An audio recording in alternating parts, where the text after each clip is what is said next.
Pakistan's Prime Minister Shehbaz Sharif is visiting Balochistan today to chair a high-level security meet in the province following the attack on Jafar Express. Pakistani authorities said an insurgent attack on the train carrying over 450 people has ended, with all 33 assailants being killed following a 30-hour siege. According to officials, the insurgents killed 21 hostages before they were eliminated by the security forces. All other passengers were rescued.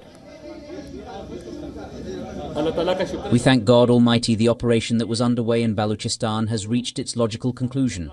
In this operation, 33 terrorists were killed. Reports claim 27 off-duty soldiers were also shot by militants, and these soldiers had been traveling on the train as passengers, while one on-duty soldier was killed in the clearance operation. However, Pakistan's information minister said 4 Frontier Corps personnel lost their lives during the operation. These 21 people who were killed were before the operation, and then 4 FC soldiers were martyred.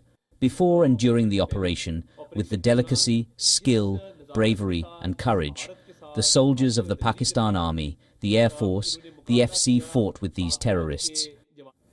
The Pakistani security forces launched a rescue mission on Tuesday afternoon after the militants bombed a railway track in mountainous southwest Balochistan and stormed the Jafar Express train.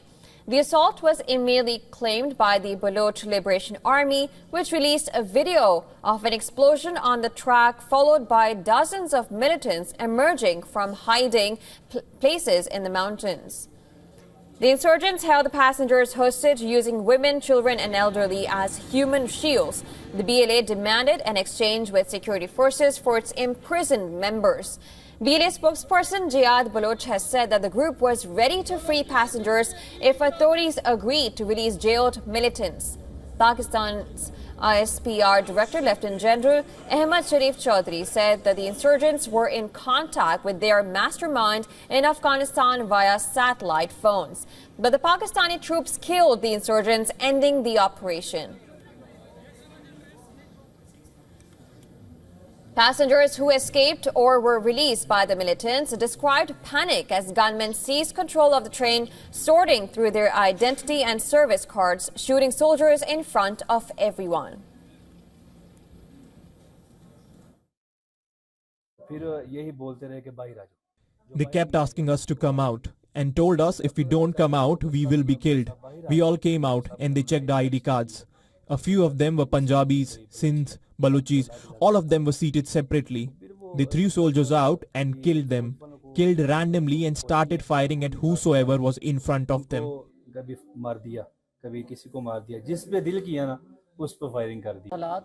situation was worrisome.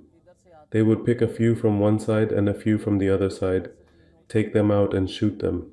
Few were begging them to spare them in the name of God. We had nothing to eat and we had to ask for water to drink. Every survivor shared each sip of water.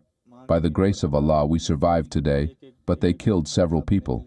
Our lives were still written for us, and Allah saved us. Security forces have been battling a decades-long insurgency in impoverished Balochistan. The BLA has been regularly targeting Pakistani security forces and has also attacked civilians, including Chinese nationals, among the thousands of working on multi-billion-dollar infrastructure projects in Balochistan.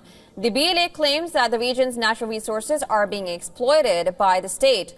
Recently, it also increased attacks targeting Pakistanis from other regions.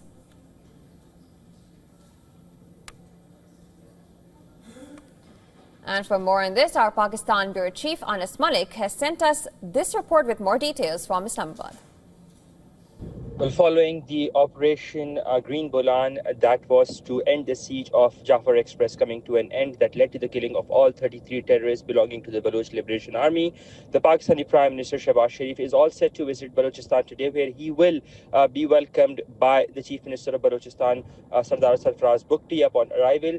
And the Prime Minister is expected to be joined by senior military leadership once he visits Balochistan today. He will be chairing a high-level security meeting in which important important decisions, as it's being dubbed by the Pakistani media, against terrorist outfits will be taken.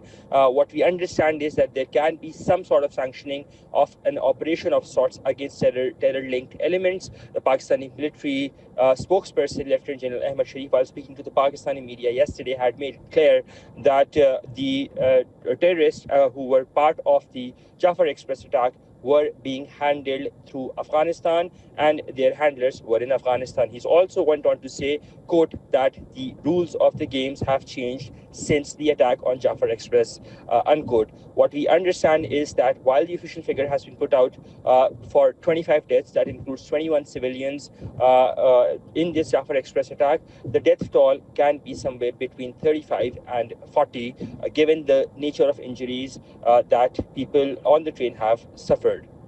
Anas Malik in Islamabad, Pakistan, for WION World is One.